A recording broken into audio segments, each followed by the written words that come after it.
নমস্কাৰ বন্ধু বান্ধৱীসকল আপোনালোকক স্বাগতম জনাইছো আমাৰ এই ইউটিউব চেনেললৈ। সো বন্ধু বান্ধৱীসকল ৰেচন কাৰ্ড থকা প্ৰতিটো পৰিয়ালে কিন্তু 18,000 টকা পাব আৰু কেনেকৈ এইটো এপ্লাই কৰিব লাগিব, এই আঁচনিটোৰ কাৰণে কি কি ডকুমেন্টৰ প্ৰয়োজন হ'ব। বহুতে কিন্তু ইতিমধ্যে এই ৰেচন কাৰ্ডৰ জৰিয়তে 18,000 কৈ টকা অৰ্থাৎ এই আঁচনিটো লাভ কৰি আছে। আপুনি যদি এই আঁচনিটো লাভ কৰিব বিচাৰিছে কেনেকৈ এপ্লাই কৰিব সবিশেষ জনাম এইটো ভিডিঅ'ৰ জৰিয়তে। তাৰ আগতে সৰু এটা ৰিকুৱেষ্ট, যদি আমাৰ ইউটিউব চেনেললৈ প্ৰথমবাৰৰ কাৰণে ভিজিট কৰিছে প্লিজ চেনেলটো সাবস্ক্ৰাইব কৰি বেল আইকনটো বজাই দিব আৰু ভিডিঅ'টোত এটা লাইক কৰি দিব। আপুনি আপোনাৰ মোবাইল ফোনৰ জৰিয়তে এই আঁচনিটোৰ কাৰণে এপ্লাই কৰিব পাৰিব। তাৰ কাৰণে আপুনি আপোনাৰ মোবাইল ফোনৰ যিকোনো এটা ব্ৰাউজাৰ ওপেন কৰি ল'ব। মই গুগল ব্ৰাউজাৰটো ওপেন কৰি লৈছো। ওপেন কৰাৰ পিছতে সাৰ্চ বাৰত সাৰ্চ কৰি দিব SBM বুলি।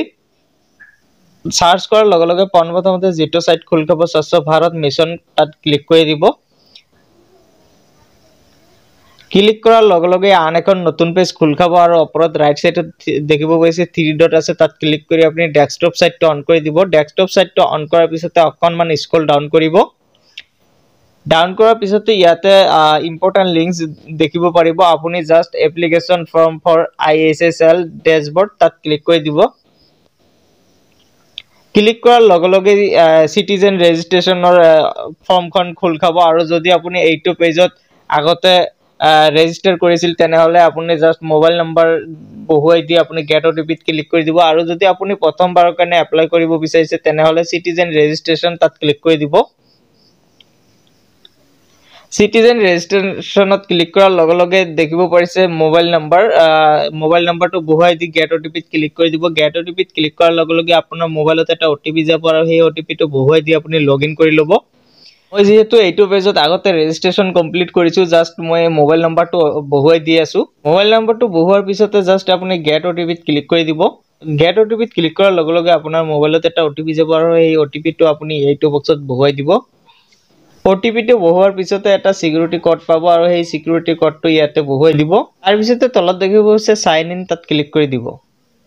সাইন ইনত ক্লিক কৰাৰ লগে লগে এপ্লিকেশন পৰ্টেলটো খোল খাব আৰু লেফট সাইডত দেখিব পাইছে 3 লাইন আছে, তাত ক্লিক কৰি দিব। ক্লিক কৰাৰ পিছতে ইয়াতে দেখিব পাৰিব ভিউ এপ্লিকেশন আৰু নিউ এপ্লিকেশন। আপুনি যদি আগতে এপ্লিকেশনখন কৰিছিল তেনেহলে ভিউ এপ্লিকেশনত ক্লিক কৰি আপুনি চেক কৰি জানিব পাৰিব।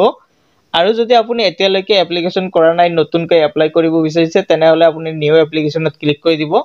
ক্লিক কৰাৰ পিছতে এইটো পেজত আহি যাব আৰু ইয়াতে দেখিব পাইছে ষ্টেট নেম আসাম অলৰেডি এইটো সিলেক্ট হৈ আছে। তাৰ পিছতে ডিস্ট্ৰিক্ট নেম এইটোত আপুনি ইয়াতে ক্লিক কৰি আপোনাৰ যেটো ডিস্ট্ৰিক্ট হয় এইটো আপুনি সিলেক্ট কৰি দিব। ডিস্ট্ৰিক্টটো সিলেক্ট কৰাৰ পিছতে ব্লক নেম আপোনাৰ যেটো ব্লক হয় সেইটো আপুনি ব্লকটো সিলেক্ট কৰি দিব। তাৰ পিছতে পঞ্চায়ত নেম আপোনাৰ যেটো গ্ৰাম পঞ্চায়ত আছে সেইটো আপুনি ইয়াতে ক্লিক কৰি আপুনি সিলেক্ট কৰি দিব। তাৰ পিছতে ভিলেজ নেমটো আপুনি সিলেক্ট ভিলেজত ক্লিক কৰি আপোনাৰ যেটো ভিলেজ হয় সেইটো সিলেক্ট কৰি দিব। হেবিটেশন এইটো আপোনাৰ গাঁৱৰ যেটো খণ্ড হয় সেইটো আপুনি সিলেক্ট কৰি দিব।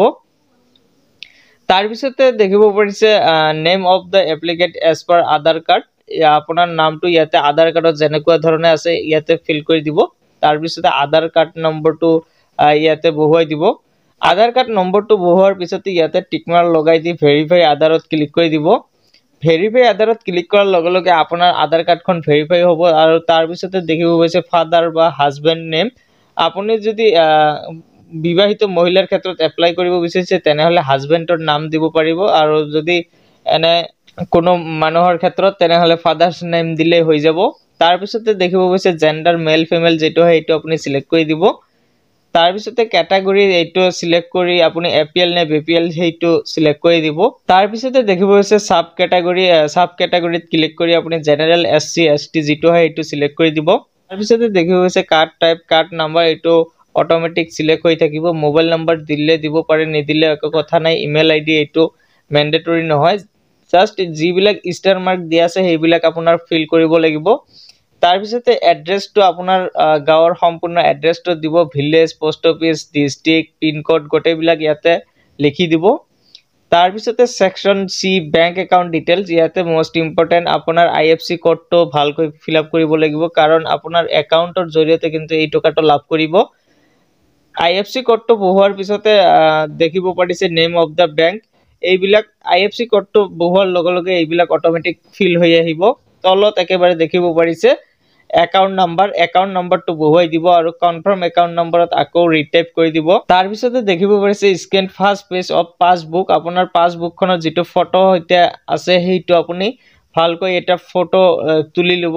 লোৱাৰ পিছতে সেইটো পিডিএফ বনাই লব 200 কেবিৰ ভিতৰত আৰু সেইটো কৰাৰ পিছত সুইচ ফালত ক্লিক কৰি দিব। সুইচ ফালত ক্লিক কৰাৰ লগে লগে কিন্তু আপোনাৰ সেই পিডিএফ খন খোল খাব আৰু সেইটো আপুনি আপলোড কৰি দিব।